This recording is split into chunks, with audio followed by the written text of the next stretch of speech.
जी अस्सलाम वालेकुम किसान वीरो, मैं तुहाडा दोस्त मुस्तफा अलवी ते तुसीं देख रहे हो अलवी एग्रीकल्चर फार्म लाहौर। ते साडे फार्म ते जी आस्ट्रेलियन रैड नैपियर ग्रास जिहड़ा अलहमदुलिल्ला तैयार हो गया, तो यदि असी कलमा कट के ते अपने किसान वीरां नूं दे रहे हैं कि उन्हां दे जानवर भी दुध ज़्यादा देन ते ओह मुनाफा ज़्यादा कमान। तो ये जी रैड नैपियर ग्रास है जिहड़ा असी आस्ट्रेलिया चों बाय कीता सी, अलहमदुलिल्ला हुण तैयार हो गया। तो इहदा कद जिहड़ा वै ये इस टाइम कोई तकरीबन जिहड़ा वै ये 11 तो 12 फुटा ते चल गया वै। ठीक है, तो अलहमदुलिल्ला बहुत सोहणियां कलमां तैयार होईयां वै।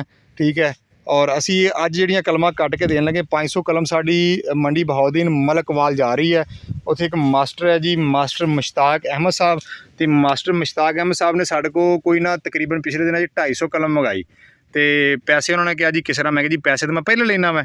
बहरहाल उन्होंने जनाब उन्होंने कहा पुत्र मैं एक मास्टर है, तो मास्टर जी तनख्वाह है तुहानूं पता ही है, और जो इस टाइम मास्टर नाल हालात चलन दे भी तुहानूं पता ही है। मैं कहा जी मास्टर साहब बेफिक्र होवो, टेंशन लैनी। मैं उन्होंने जनाब 250 कलम 10,000 की तोड़ती, तो नाल कोई 25 कलमां जिहड़ियां मास्टर साहब नूं मैं ज़्यादा पातियां कि मास्टर साहब जिहड़े उस्ताद मुहतरम है, तो साडे मुल्क ते कौम के बच्चों को पढ़ाते पे है। तो उन्होंने 25 कलमां की बजाय मैं 50 फिर तोड़तियां जो मास्टर दे साहब का हया किया इन्ना। ठीक है, बहरहाल उन्होंने 250 की बजाय मैं 300 कलम देती 10,000 के। तो वह मैनू ये सिला मिले जी कि मास्टर साहब के कोल जिले पहुँचियाँ, उन्होंने कहा यार मुंडे ने कलमां तो बहुत सोहणियां घलियां मैं, पक्कियां कलमां घलाइयां सोहणियां सुथरियां। ठीक है, मोटियां कलमां घलाइयां जिहड़ियां जांदियां तुर पईयां उन्हां दे कोल। ते उन्हां दे जनाब स्कूल दे विच जिहड़े मजीद टीचर सीगे उन्होंने जनाब अज आर्डर दिते है। अज तरीक हैगी जनाब 16 अक्तूबर 2023। तो मास्टर साहब के स्कूल मलकवाल दे विच जिथे वो SST टीचर है मुश्ताक साहब, उत्थों आर्डर आया वै, और आर्डर जनाब अज 500 कलम का आया वै।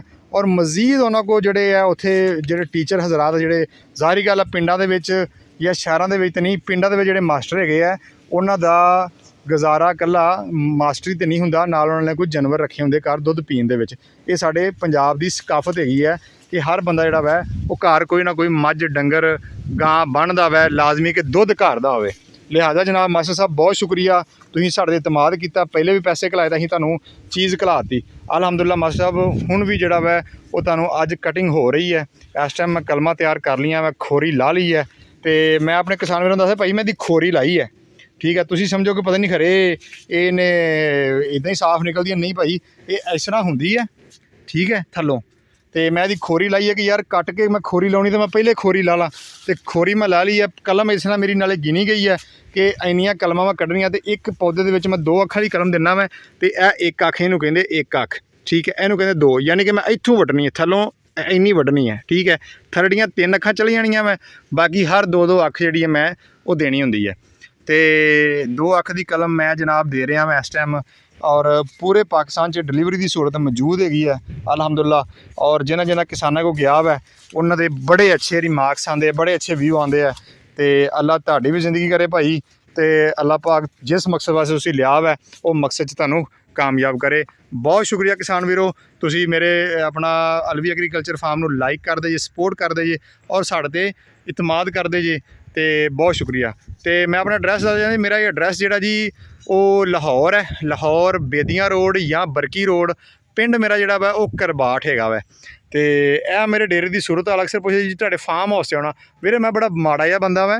ठीक है, मैं तो वीरे अपना वो बस मैनूं शौक है चीज़ां लियाउण दा बाहरों, तो वो शौक च मैं चीज़ां लिया। मेरा फार्म फूम कोई नहीं है, मेरा तो भाई घर है, घर 100 बिस्मिल्ला आओ। तो जिन्हें किसी ने अपना आके मेरे को लैनियां कलमां 100 बिस्मिल्ला। साढ़े को काली गंदम भी होंगी है, तो जी शुगर फ्री है, कैंसर ब्लड प्रैशर को कंट्रोल करती है। इस तो इलावा साढ़े को रैड नेपियर ग्रास दी कलमां भी मौजूद हैगियां। मैं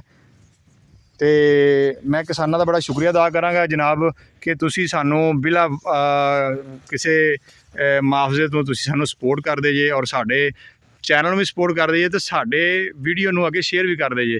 तो लोग किड्डा सोहना नज़ारा तुहानूं मैं विखाता वै, तो फ्री दे विच दिखाता वै। बहुत शुक्रिया जनाब, अल्लाह हाफिज़।